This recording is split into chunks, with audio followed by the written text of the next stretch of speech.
আসসালামু আলাইকুম বন্ধুরা, সবাই কেমন আছেন? শাশুড়ির রান্নাঘরে আপনাদের সবাইকে স্বাগতম। আজকে আপনাদের রান্না করে দেখাবো অনেক মজাদার স্বাদে চিতল মাছের কোপ্তা।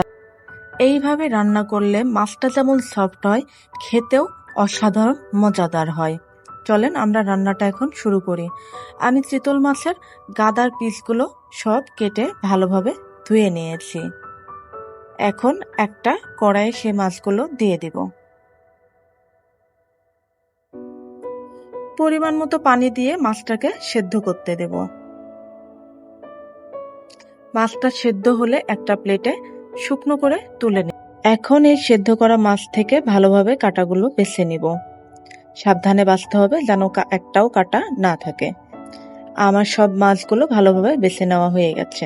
এখন এই মাছের মধ্যে দেব পেঁয়াজ কুচি, মরিচ কুচি, হলুদ গুঁড়া, মরিচ গুঁড়া, চাট মশলা, পরিমাণ মতো লবণ, 2 চামচ কর্নফ্লাওয়ার, আদা বাটা, রসুন বাটা। এখন এই সব উপকরণগুলো ভালোভাবে মাখিয়ে নেব। ভিন্ন স্বাদের চিতল মাছের কোপ্তা এতটা মজাদার, আপনারা এইভাবে রান্না করে দেখতে পারেন। মাছগুলো যখন ভালোভাবে মাখানো হবে তখন হাত দিয়ে চেপে চেপে আমি গোল শেপ করে নিয়েছি। ভিডিওতে দেখতেই পাচ্ছেন কিভাবে আমি মাছগুলোর শেপ দিচ্ছি। যখন সব মাছগুলোর গোল শেপ দেওয়া হয়ে যাবে তখন একটা কড়াইয়ে গরম তেলে সে মাছগুলো এক এক করে সব মাছগুলো দিয়ে দেব।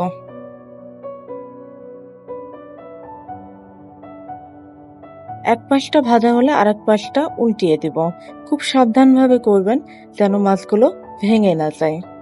সব মাছগুলো যখন ভালোভাবে ভাজা হয়ে যাবে তখন একটা প্লেটে তুলে নেব। দেখতেই পাচ্ছেন আমি মাছগুলো কেমন ভেজে নিয়েছি।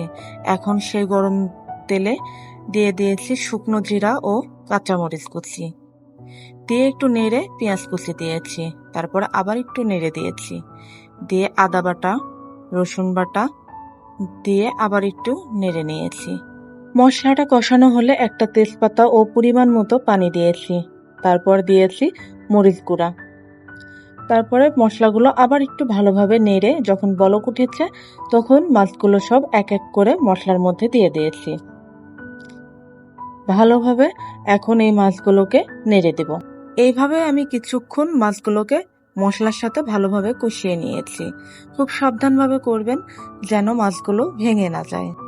তারপর পরিমাণ মতো পানি দিয়েছি, দিয়ে একটু নেড়ে ঢাকনা দিয়ে ঢেকে দেব। পানিটা শুকিয়ে গেলেই এই তো আমার রান্না হয়ে গেল মজাদার সেই চিতল মাছের কোপ্তা। কতটা সহজভাবে রান্না করা যায় এই চিতল মাছের কোপ্তা, চলেন এখন আপনাদের একটা কেটে দেখাই মাছটা কেমন হলো। মাশাআল্লাহ, দেখছেন কতটা সফট হয়েছে এই চিতল মাছের কোপ্তা। খেতে কিন্তু অসাধারণ মজাদার হয়েছিল। পরবর্তী কোনো মজাদার রেসিপি নিয়ে আসছি, ততক্ষণ পর্যন্ত পাশে থাকবেন। আল্লাহ হাফেজ।